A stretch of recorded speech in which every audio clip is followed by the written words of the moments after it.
Hello and welcome. This video is intended to help define what behavior is, and above all, to help you understand how to distinguish the boundary between normal behavior and pathological behavior. So, what is behavior? From a biological perspective, behavior is defined as the set of actions or inactions displayed by an individual in response to a change in the environment, whether that change is internal or external. For example, a decrease in blood glucose levels triggers a sensation of hunger and leads to food-seeking behavior, an active response. Conversely, a change in the external environment, such as the appearance of a particularly threatening stimulus, may result in inaction in a dog. Due to fear, the animal may freeze in place. As we will see in other videos, fear can also lead to other types of responses, such as flight, fight, or agitation. Behaviors can also be classified in different ways.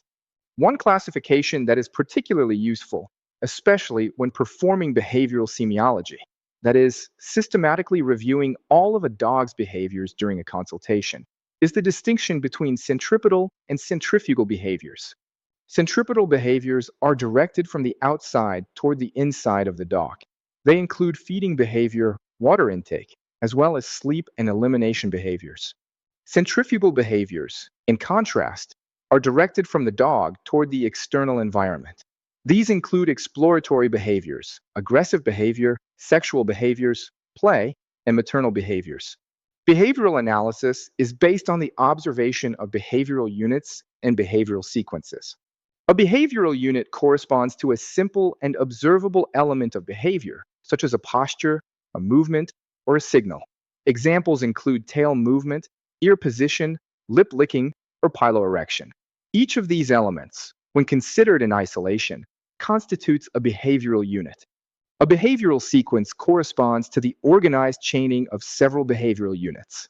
It is this succession of units, occurring in a specific order and within a specific context, that allows for the construction and expression of an identifiable behavior.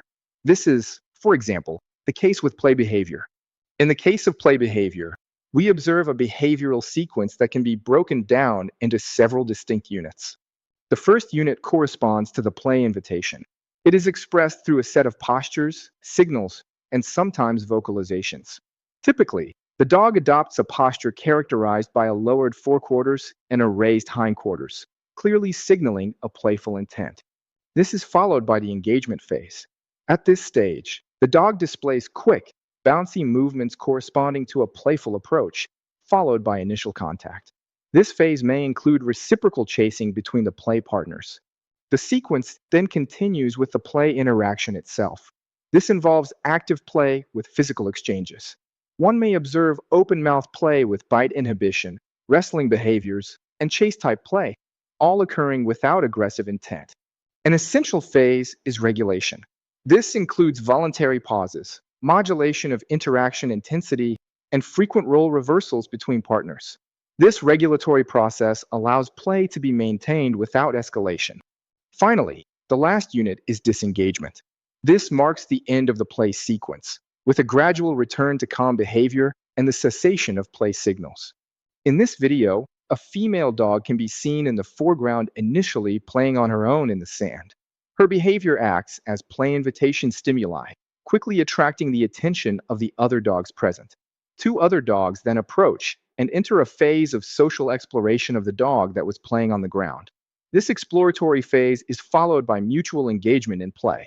During this engagement phase, several features characteristic of canine play can be identified.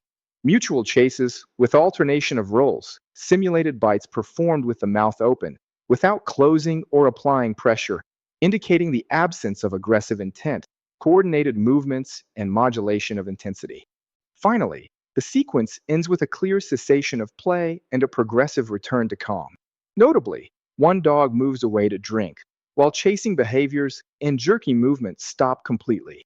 This spontaneous ability to interrupt the interaction confirms that this is a well-regulated playful interaction. I'll meet you in the next video to continue this course. See you there.